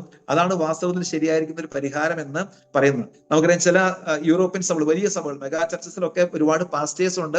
അതിൽ യൂത്ത് പാസ്റ്റേഴ്സ് എന്ന് പറയുന്ന ഒരു ഭാഗമുണ്ട്. ആ യൂത്ത് പാസ്റ്റേഴ്സിന് അവരെ ജോലി എന്ന് പറയുന്ന യുവാക്കളെ നയിക്കുക, അവരെ എൻകറേജ് ചെയ്യുക, അവരുമായിട്ടുള്ള ബന്ധത്തിൽ അവരെ നന്നായി പാസ്റ്റർ ചെയ്യുക എന്നുള്ളതാണ്. അത് അങ്ങനെ തന്നെ വേണം നിർബന്ധമില്ല. പക്ഷെ എല്ലാ കാലത്തും സഭയുടെ നിലനിൽപ്പിന് അത്യന്താപേക്ഷിതമായിരിക്കുന്നത് ഓരോ കാലഘട്ടത്തിലും പുതിയ ആളുകൾ നേതൃത്വത്തിലേക്ക് വരികയും നേതൃത്വം ഏറ്റെടുക്കാൻ തക്കോണം തങ്ങളുടെ ജീവിതത്തെ സമർപ്പിക്കുകയും വെല്ലുവിളികൾ ഏറ്റെടുക്കാനുള്ള മനസ്സോടുകൂടി മുന്നോട്ട് വരുമ്പോഴാണ് വാസ്തവത്തിൽ സഭകൾ സജീവമായി എല്ലാ തരത്തിൽപ്പെട്ട ആളുകളെയും സ്വീകരിക്കത്തക്ക നിലയിൽ സഭ അങ്ങനെ എക്യുപ്ഡ് ആയിട്ട് നിൽക്കുന്നത്. സാധാരണ ഇങ്ങനെ പറയാറുണ്ട്, ഒരു സഭയുടെ നേതൃത്വത്തിലായിരിക്കുന്ന ആളുകളുടെ പ്രായത്തിലുള്ള ആളുകളായിരിക്കും മിക്കവാറും ആ സഭകളിലേക്ക് വരാൻ പോകുന്നത്. സുവിശേഷ വേല നടത്തിയാലും വരാൻ പോകുന്ന ആ സഭയുടെ നേതൃത്വത്തിലുള്ള ആളുകളുടെ ഏജ് ഗ്രൂപ്പിൽപ്പെട്ട ആളുകളാണ് മുന്നോട്ട് വരാൻ കൂടുതൽ സാധ്യത. പ്രായമുള്ളവരാണ് സഭയുടെ നേതൃത്വത്തിലുള്ളെങ്കിൽ ആ സഭയിലേക്ക് കൂടുതൽ പേര് വരാൻ സാധ്യത പ്രായമുള്ളവരാണ്. ചെറുപ്പക്കാരുടെ നേതൃത്വത്തിലുള്ളെങ്കിൽ ആ സഭയിലേക്ക് വരാൻ ചെറുപ്പക്കാർ കൂടുതലുണ്ടാകും എന്ന് പറഞ്ഞാൽ അതൊരു യാഥാർത്ഥ്യമാണ്. അതുകൊണ്ട് നമുക്ക് അതിന് മറികടന്ന് മുന്നോട്ട് സാധിക്കുകയില്ല. നേതൃത്വത്തിന്റെ, അല്ലെങ്കിൽ ഇങ്ങനെ പറയാം, പുതിയ നേതൃത്വ നിര അല്ലെങ്കിൽ നേതൃത്വത്തിലേക്ക് ആൾക്ക് വരാൻ തയ്യാറാകുന്നില്ല എന്നുള്ളത് നമ്മുടെ സഭകൾ ഇന്ന് നേരിടുന്ന ഒരു റിയാലിറ്റിയാണ് എന്നുള്ളത് നമുക്ക് പറയാതിരിക്കാൻ സാധ്യമല്ല. ഇതിനോട് ചേർന്ന് തന്നെ പറയാവുന്ന ഒരു കാര്യമാണല്ലോ മൈഗ്രേഷൻ എന്ന് പറയുന്നത്. പ്രായോഗികമായ ഒരു കാര്യമാണ്. പട്ടണങ്ങളിലേക്കും പുതിയ ഭൂവിഭാഗങ്ങളിലേക്കുള്ള മൈഗ്രേഷൻ നമ്മുടെ ഇടയിൽ തന്നെ ഇപ്പൊ നമ്മൾ ചർച്ച ചെയ്തുകൊണ്ടിരിക്കുന്ന, പലപ്പോഴും ചർച്ചയ്ക്ക് വിഷയമാകുന്ന ഒരു കാര്യമാണ്. നമുക്ക് എല്ലാവർക്കും അംഗീകരിക്കാൻ കഴിയുന്ന ഒരു കാര്യമാണ്. മൈഗ്രേഷൻ നമുക്ക് തടയാനാവില്ല. മൈഗ്രേറ്റ് ചെയ്യുന്ന ആളുകളൊക്കെ പാപികളും അവരെല്ലാം അല്ലെങ്കിൽ അങ്ങനെ ചില മുദ്ര കുത്തുന്നതിലൂടെ ഒന്നും ഈ പ്രശ്നത്തെ തടയാനാവില്ല. അങ്ങനെയല്ല കാര്യം. നമുക്കറിയാം, മൈഗ്രേഷൻ എന്ന് പറഞ്ഞാൽ എല്ലാ കാലത്തും ഉണ്ടായിരുന്നു. മലബാറിലുള്ള നിങ്ങള് ഈ മധ്യ കേരളത്തിൽ നിന്നും അല്ലെങ്കിൽ തെക്കൻ കേരളത്തിൽ നിന്നൊക്കെ മൈഗ്രേറ്റ് ചെയ്യുന്ന ആൾക്കാരല്ല. മൈഗ്രേഷൻ എല്ലാ കാലത്തും ഉണ്ട്.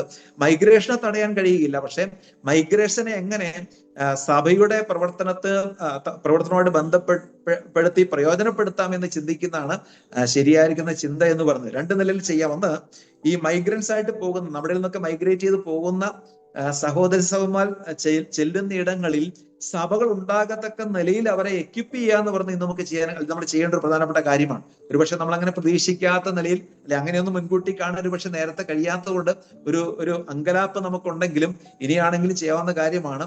ഈ മൈഗ്രൻസ് ആയിട്ട് പോകുന്ന, ഇവിടുന്ന് മൈഗ്രേറ്റ് പോകുന്ന നമ്മുടെ ചെറുപ്പക്കാരികളൊക്കെ അവർ ചെല്ലുന്ന ഇടങ്ങളിൽ ഒരു പർപ്പസ്ഫുൾ ആയി ജീവിക്കത്തക്ക നിലയിൽ, പ്രത്യേകിച്ച് ഞാൻ പറയും നമ്മുടെ വിഷയം ഇതാണല്ലോ, സഭകൾ രൂപീകരിക്കത്തക്ക നിലയിൽ റിസ്ക് എടുക്കുവാൻ, ഉത്തരവാദിത്തം ഏറ്റെടുക്കാൻ തക്ക ഉത്തരവാദിത്ത ബോധമുള്ള, ഭാരമുള്ള മനുഷ്യരാക്കി അവരെ പറഞ്ഞു വിട്ടാൽ തീർച്ചയായിട്ടും അത് സഭകൾക്ക് ഗുണമാണ്, സുവിശേഷത്തിന് ഗുണമാണെന്നുള്ള കാര്യം നമ്മൾ തീർച്ചയായിട്ടും മനസ്സിലാക്കണം. അവരെ തടഞ്ഞുകൊണ്ട് പ്രത്യേകിച്ച് കാര്യമൊന്നുമില്ല. റോമിലെ സഭ എന്ന് പറയുന്നത് മൈഗ്രേഷൻ വഴി ഉണ്ടായ സഭയാണ്. പഠനത്തിനും ജോലിക്കുമായിട്ട് തലസ്ഥാനമായിരിക്കുന്ന റോമിലേക്ക് കുടിയേറിയ ആളുകൾ നിമിത്തം ഉണ്ടായ സഭയാണ് റോമിലെ സഭ. നമ്മുടെ പട്ടണങ്ങളിലെയും ഗൾഫിലെയൊക്കെ സഭകൾ എന്ന് പറയുന്നത് അങ്ങനെ ഉണ്ടായ സഭകളാണ്. അപ്പൊ മൈഗ്രേഷൻ കൊണ്ട് ദോഷം വരണം നിർബന്ധമില്ല. അതിലൂടെ ഒരുപക്ഷെ പുതിയ ഓപ്പണിങ്സ്, പുതിയ ചില സ്ഥലങ്ങളിൽ ഓപ്പണിങ്സ് ഉണ്ടാകാനും തീർച്ചയായിട്ടും നല്ലതാണ്. അതുകൊണ്ട് മൈഗ്രേഷൻ തടയുകയല്ല, മൈഗ്രൻസ് ആയിട്ട് പോകുന്ന ആളുകളെ എക്യുപ്പ് ചെയ്യുന്നതിലൂടെ, അത് എക്യുപ്പ് ചെയ്യുക എന്ന് പറഞ്ഞ ഇന്നത്തെ സഭയുടെ ഉത്തരവാദിത്തമാണ്. അല്ലെങ്കിൽ അവര് പർപ്പസ്ലെസ് ആയിട്ട് എവിടെയെങ്കിലും ഒക്കെ പോയി ഒതുങ്ങിക്കൂടുന്ന നിലയിലേക്ക് ആയിപ്പോയി. ചില സഭാബന്ധം ഇല്ലാതെയും ആയി പോകാനുള്ള സാധ്യതയുണ്ട്. വിടുന്ന അല്ലെ, നമുക്കൊക്കെ പറ്റിയൊരു അബദ്ധമാണ്. ഇവിടുന്ന് പോയവരൊക്കെ അവര് പോവുകയും ചെയ്തു, നമ്മൾ വിടുകയും ചെയ്തു. പിന്നെ ഒരു ബന്ധമില്ലാത്ത നിലയിൽ അവരങ്ങ് പോയി. അവരെങ്ങനെയൊക്കെയൊക്കെ കുറച്ചുപേരൊക്കെ വിശ്വാസമുണ്ടോ, കുറച്ചുപേരൊക്കെ പോയി. അതില് നമുക്കൊരു പക്ഷേ അത്രത്തോളം ഈ വിഷയത്തിൽ അത്രത്തോളം മുൻകൂട്ടി കാണാൻ കഴിയാത്ത നിമിത്തം സംഭവിച്ച ചില കാര്യം മുന്നോട്ട് പോകുമ്പോൾ തീർച്ചയായിട്ടും നമ്മൾ ഈ ഒരു കാഴ്ചപ്പാടിൽ മുന്നോട്ട് പോകുന്നത് തീർച്ചയായിട്ടും നല്ലതായിരിക്കും. ഇനി അതുകൊണ്ട് ഇവിടെ സംഭവിക്കുന്ന ചില സങ്കടത്തെക്കുറിച്ചും വിഷമത്തെക്കുറിച്ചും നമ്മൾ പരാതി പറയുന്നവരാണ് അല്ലെ. നമ്മുടെ ഗ്രാമങ്ങളിലെ സഭകൾ ശൂന്യമാകുന്നു, വയസ്സന്മാരോട് മാത്രം അവസാനം യാഥാർത്ഥ്യമാണ്. നമ്മുടെ ഇപ്പോൾ തന്നെ നമ്മുടെ കേരളത്തിലെ പല സഭകൾ പോലും അങ്ങനെ പ്രായമുള്ളവർ മാത്രമേ ഉള്ളൂ പല സഭകളിലും. ഈ ഇന്നിപ്പോ ഒരു സഭയെ കുറിച്ച് ഇങ്ങനെ സംസാരിച്ച് പറഞ്ഞു, ആ സഭയിൽ ആകെപ്പാടെ കുറെ പ്രായമുള്ളവർ, രോഗികളും മാത്രമുള്ളവർ, ഒരു ചെറുപ്പക്കാരനെ കണ്ടേ ആ സഭയിലുള്ളൂ. ആ സഭയുടെ അവസ്ഥയെ കുറിച്ച് അങ്ങനെ സങ്കടപ്പെടുകയാണ്. അതൊരു യാഥാർത്ഥ്യമാണ്. അതിനിയും ഒരുപക്ഷെ സംഭവിക്കാം. എന്തതിന് പരിഹാരം എന്ന് ചോദിച്ചാൽ ഒരുപക്ഷെ ഗ്രാമങ്ങളിലുള്ള സഭകള് അങ്ങനെ ഒറ്റയ്ക്ക് നിൽക്കാതെ അടുത്തുള്ള സഭകളൊക്കെ ചേർന്ന് ഒരുമിച്ച് കൂടി സുവിശേഷ വേല ചെയ്യുക, ഒരുമിച്ച് കൂടി ബൈബിൾ ക്ലാസ്സുകൾ സംഘടിപ്പിക്കുക, അല്ലെങ്കിൽ വചന പഠനം ക്രിമിനൽ ചെയ്യുക എന്ന് പറഞ്ഞാൽ കൂട്ടായ്മയൊക്കെ ആവശ്യമാണല്ലോ. അതുപോലെ സമീപത്തുള്ള സഭകളുമായിട്ട് ഷെയർ ചെയ്ത് പല കാര്യങ്ങൾ ചെയ്യാൻ കഴിയുന്നത്രയും സഭകളുടെ ഐഡന്റിറ്റിയെ കുറിച്ച് നമുക്കറിയാം. എങ്കിലും സമീപ സഭകളുടെ സൗകര്യങ്ങളൊക്കെ ആയിട്ട് ചേർന്ന് പല കാര്യങ്ങൾ ചെയ്ത് നമുക്ക് വൈബ്രന്റ് ആയി ഉത്സാഹത്തിൽ നിൽക്കാൻ തീർച്ചയായിട്ടും സാധിക്കും. ഇനി എന്റെ ഒരു അഭിപ്രായത്തിൽ പറഞ്ഞാൽ തീർത്തും നേതൃത്വവുമില്ല, വയസ്സന്മാരെ കൊണ്ട് മാത്രം, അല്ലെങ്കിൽ 1, 2, 3 ഒക്കെ ഒതുങ്ങി പോകുന്ന ചില സഭകള്, ആ സഭകൾ നിർത്തിയാലും കുഴപ്പമില്ല. അവർ തൊട്ടടുത്ത ആളുള്ള സഭയിലേക്ക്, നേതൃത്വമുള്ള സഭയിലേക്ക് പോയാലും അതൊരു പരാജയമായിട്ട് കണക്കാക്കേണ്ട കാര്യമില്ലെന്നാണ് എന്റെ വ്യക്തിപരമായ അഭിപ്രായം. അതിനെക്കുറിച്ച് ഒരു പക്ഷേ നിങ്ങൾക്ക് വിരുദ്ധ അഭിപ്രായങ്ങൾ കാണുമായിരിക്കും. നമ്മളിങ്ങനെ അഡ്രസ് സൂക്ഷിക്കാൻ വേണ്ടി അങ്ങനെ സഭകൾ വെച്ചുകൊണ്ടിരിക്കേണ്ട കാര്യമൊന്നും ഇല്ല എന്നുള്ള അഭിപ്രായം. കാരണം 1-ാം നൂറ്റാണ്ടിലെ സഭകൾ എല്ലാം എന്നില്ലല്ലോ. തദ്ദേശീയ സഭകളേക്ക് ഞാൻ പറഞ്ഞത്, തദ്ദേശീയ സഭകൾ ഒരു സ്ഥലത്ത് ഇല്ലാണ്ടായാൽ അത് സഭയുടെ പരാജയമായിട്ട് കണക്കാക്കേണ്ട കാര്യമില്ല. പല കാരണം കൊണ്ട് തദ്ദേശീയ സഭകൾ ഇന്ന്, ആദ്യ നൂറ്റാണ്ട് സഭകൾ ഇന്നില്ല, നമുക്കറിയാം. അതൊരു പരാജയമല്ല. പക്ഷെ 21-ാം നൂറ്റാണ്ടിൽ സഭ വളരുന്നുണ്ട്, സഭ മുന്നോട്ട് പോകുന്നുണ്ട്. അതുകൊണ്ട് നമ്മൾ ഈ പ്രശ്നത്തെയും പ്രായോഗികമായി നേരിടുന്നതാണ് തീർച്ചയായിട്ടും നല്ലത്. അതുകൊണ്ട് അങ്ങനെ മുന്നോട്ട് പോകാൻ കഴിയാതെ ഞെരുങ്ങി പോകേണ്ട കാര്യമില്ല. പ്രായോഗികമായ ചില സമീപനങ്ങൾ സ്വീകരിച്ച് നിലവിൽ ഇവിടെയുള്ള വിശ്വാസികൾക്കും ആത്മീകമായിരിക്കുന്ന പോഷണം ലഭിക്കുന്ന നിലയിൽ സഭകളെ ചേർന്ന് പ്രവർത്തിക്കുകയോ അല്ലെങ്കിൽ ചേർന്ന് പങ്കുവെക്കുകയോ, അല്ലെങ്കിൽ ഒരു പക്ഷേ നമ്മൾ പറഞ്ഞ പോലെ ലയനത്തിലൂടെ ചില സഭകളൊക്കെ ഒന്നോടെ റിവൈവ്ഡ് ആയിട്ട് അല്ലെങ്കിൽ ഒരുമിച്ച് ചേർന്ന് ശക്തമായിട്ട് മുന്നോട്ട് പോകുന്നതായിരിക്കും ഒരു പക്ഷേ പ്രായോഗികമായി നല്ലതെന്നാണ് എൻ്റെ ഒരു അഭിപ്രായം. ശരി, മൂന്നാമത്തെ ഒരു മേഖല എന്ന് പറയുന്നത് പ്രായോഗികമായ വെല്ലുവിളിയെ കുറിച്ചാണ് ഞാൻ പറഞ്ഞു വരുന്നത്. മൂന്നാമത്തത് നേതൃത്വ തലത്തിൽ ഉണ്ടാകുന്ന വീഴ്ചകൾ നിമിത്തമുള്ള പ്രതിസന്ധികളാണ്. അത് വളരെ ഗൗരവമായിരിക്കുന്ന കാര്യമാണ്. സാമ്പത്തികമായിരിക്കുന്ന ആരോപണങ്ങൾക്ക്, അല്ലെങ്കിൽ അങ്ങനെയുള്ള സാമ്പത്തികമായിരിക്കുന്ന അഴിമതികൾ, അല്ലെ അങ്ങനെ ഞാൻ പറയാം, അഴിമതികൾ നടത്തുക, അല്ലെങ്കിൽ ധാർമ്മികമായിരിക്കുന്ന തെറ്റുകൾ ചെയ്യുക, ഭിന്നതകൾ, നേതൃത്വ നിലയിൽ തന്നെ ഭിന്നതകൾ ഉണ്ടാകുക എന്നൊക്കെ പറഞ്ഞ് സഭയെ വല്ലാതെ ബാധിക്കുന്ന പ്രശ്നങ്ങളാണ്. അതുകൊണ്ട് എന്ത് ചെയ്യാൻ പറ്റുമെന്ന് ചോദിച്ചാൽ, ഇപ്പൊ സഭകളുടെ നേതൃത്വത്തെ സംബന്ധിച്ചാണെങ്കിൽ സഭകൾക്ക് നേതൃത്വത്തെ നിയമിക്കുന്ന സമയത്ത് നിയമിക്കാൻ ഉത്തരവാദിത്തപ്പെട്ട ആളുകൾ സമയമെടുത്ത് കഴിവുകൾ മാത്രം നോക്കാതെ, നേതൃത്വത്തിലേക്ക് വളർത്തുന്ന മനുഷ്യരുടെ കഴിവുകൾ മാത്രം നോക്കാതെ ഒരു കുറച്ചുകൂടെ വെയിറ്റേജ് അവരുടെ സ്വഭാവത്തിന്, അല്ലെങ്കിൽ സ്പിരിച്വാലിറ്റി ചേർന്ന് പോകുന്ന കാര്യമാണ്. അതിന് മുൻതൂക്കം കൊടുത്ത് നേതൃത്വ പരിശീലനം നൽകി അവരെ നിയമിക്കാൻ ശ്രമിച്ചാൽ ഒരു പരിധി വരെ ഒരുപക്ഷെ ഇങ്ങനെയുള്ള വീഴ്ചകൾ സംഭവിക്കാതിരിക്കാം. പക്ഷെ നമുക്കറിയാം മാനുഷികമായി അപ്പോഴും വീഴ്ചകൾ സാധ്യതയില്ലെന്നല്ല, പരമാവധി വീഴ്ചകൾക്ക് സാധ്യത കുറയ്ക്കാൻ ഇത്തരം ശ്രദ്ധ തീർച്ചയായിട്ടും സഹായിക്കും. അത് മാത്രമല്ല, പ്ലൂറൽ ലീഡർഷിപ്പ് എന്ന് പറഞ്ഞ കാര്യത്തെ വളരെ ശക്തമായി അതിനെ പിന്തുടരുന്ന ആവശ്യമാണ്. പ്ലൂറാലിറ്റി, ലീഡർഷിപ്പിലെ പ്ലൂറാലിറ്റി കർത്താവ് ഒരുപക്ഷെ ഡിസൈൻ ചെയ്ത് സഭകൾക്ക് നേതൃത്വ തലത്തിൽ പരമാവധി തെറ്റുപറ്റാതിരിക്കാൻ. 2-3 പേരുണ്ടെന്നല്ല, അതിൽ എല്ലാവരും തുല്യരാണെന്നും തുല്യമായ സ്ഥാനവും അന്യോന്യം തിരുത്താനും അന്യോന്യം പ്രോത്സാഹിപ്പിക്കാനുള്ള നിലയിൽ തന്നെ നേതൃത്വത്തിലെ പ്ലൂറാലിറ്റി കീപ്പ് ചെയ്യുകയും മാത്രമല്ല ചെക്ക് ആൻഡ് ബാലൻസ് ഉണ്ട് എന്നുള്ള കാര്യം ഉറപ്പുവരുത്തുന്നതിലൂടെ ഒരു പരിധി വരെ നേതൃത്വത്തിന്റെ ഭാഗത്തു നിന്ന് വരുന്ന വീഴ്ചകൾ തടയാനും മാത്രമല്ല അത് നിമിത്തം സഭകൾക്കുണ്ടാകുന്ന പരിക്കിൽ നിന്നും അല്ലെങ്കിൽ വലിയ പരാജയങ്ങളിൽ നിന്നൊക്കെ ഒരു പരിധിയോടൊക്കെ രക്ഷപ്പെടാൻ നമുക്ക് അല്ലെങ്കിൽ നേരിടാൻ നമുക്ക് തീർച്ചയായിട്ടും സാധിക്കും. വീണ്ടും പ്രായോഗികമായ ഒരു വെല്ലുവിളി എന്ന് പറയുന്നത് നമ്മുടെ ഈ ലോകത്ത് നടക്കുന്ന മാറ്റങ്ങളാണ്. സാങ്കേതിക ശാസ്ത്ര രംഗങ്ങളിൽ നടക്കുന്ന മാറ്റങ്ങൾ ഉൾക്കൊള്ളാനും അതിനനുസരിച്ച് അതിനെങ്ങനെ പ്രയോജനമാക്കാം എന്ന് നേതൃത്വത്തിലുള്ളവരും സഭകളും ചിന്തിച്ചില്ലെങ്കിൽ ഒരുപക്ഷെ നമ്മൾ ഔട്ട്ഡേറ്റഡ് ആയി പോകാനുള്ള സാധ്യതയുണ്ട്. പല കാര്യങ്ങളും പിന്നോട്ട് പോകാനുള്ള ഒരുപാട് സാധ്യതകൾ നമുക്കറിയാം. ലോകം വളരെ സ്പീഡിലാണ്. നമ്മൾ സ്വയം ഇൻട്രൊഡക്ഷൻ പറഞ്ഞതുപോലെ ലോകം വളരെ സ്പീഡിൽ വളരെ വേഗത്തിൽ മാറിക്കൊണ്ടിരിക്കുന്ന ലോകത്താണ് നമ്മൾ ജീവിക്കുന്നത്.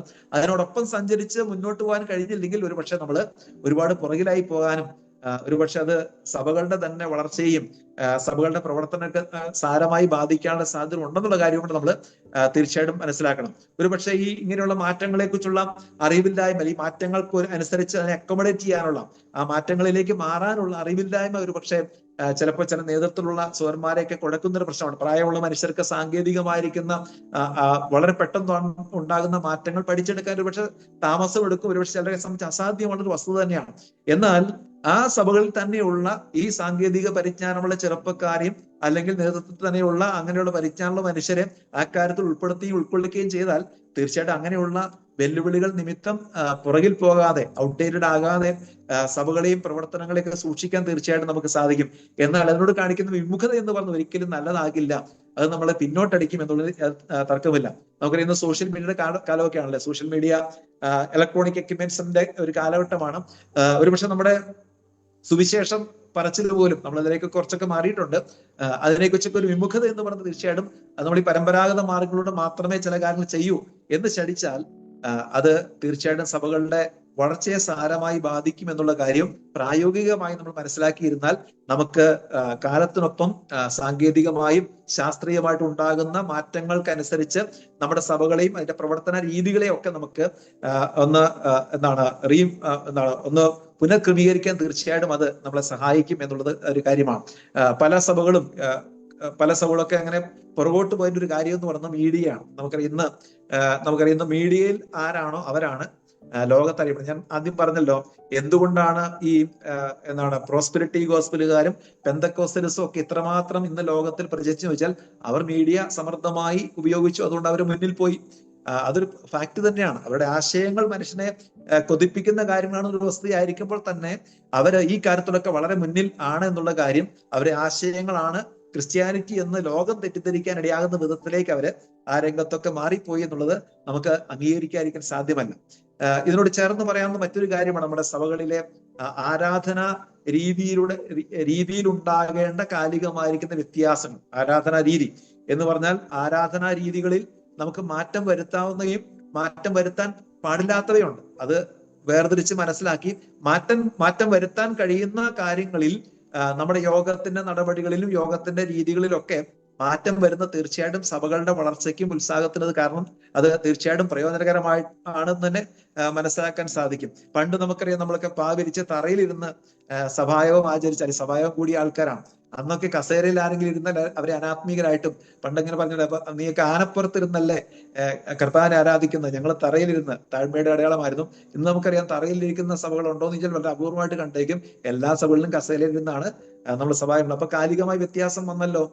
അപ്പം ഇനിയിപ്പോ ഒരു സഭയില് നമ്മൾ കസേര ഇടലും തീരുമാനിച്ച് നിൽക്കുവാർ അവിടെ വരുന്ന ആളുടെ എണ്ണം വളരെ ആ ഒരൊറ്റ കാരണം കൊണ്ട് തന്നെ ചുരുങ്ങാൻ സാധ്യതയുണ്ട്. കാരണം നിലത്തിരിക്കാനും ഇരുന്നാൽ എഴുന്നേക്കാൻ വയ്യാത്ത എത്രയോ മനുഷ്യരാണ് പല കാരണം രോഗം കൊണ്ടും പല പ്രയാസങ്ങളൊക്കെ ഉള്ളത് നമുക്കറിയാം. ഇപ്പൊ കാലികമായി നമ്മുടെ മീറ്റിങ്ങില് ഞാൻ ഒരു സാങ്കേതിക കാര്യമാണ്. അത് മാത്രമല്ല നമ്മുടെ പരമ്പരാഗതമായ രീതികൾ തന്നെ എല്ലാ കാര്യങ്ങളിലും അങ്ങനെ തുടരണമെന്ന് നമ്മൾ വാശി പിടിച്ചാൽ ഒരുപക്ഷെ പുതിയ തലമുറയിൽപ്പെട്ട ആൾക്ക് അതുമായിട്ട് അത് അവർക്ക് വളരെ വിരസമായി തോന്നാൻ സാധ്യതയുണ്ട്.